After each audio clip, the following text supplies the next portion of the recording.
Welcome back to Maha's Kitchen Secrets, where I like my food healthy, easy and quick. Today I'm doing something amazing. It's for when you have no time. It's a chicken stew. I'm gonna cook it in a terracotta. I'm gonna chop some onions. I've got red and green peppers.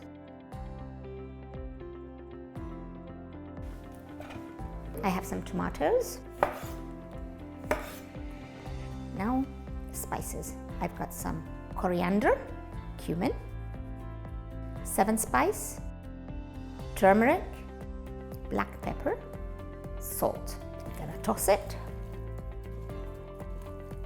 And finally, I'm gonna add chickpeas. And I've got here some water with tomato paste diluted in it.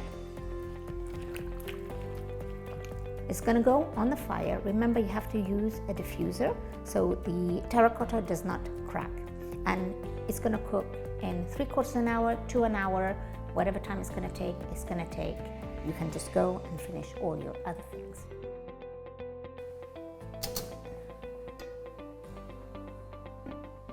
The stew is ready.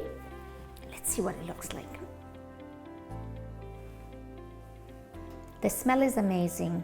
And the taste is going to be, I don't want to tell you. You try the dish and you tell me.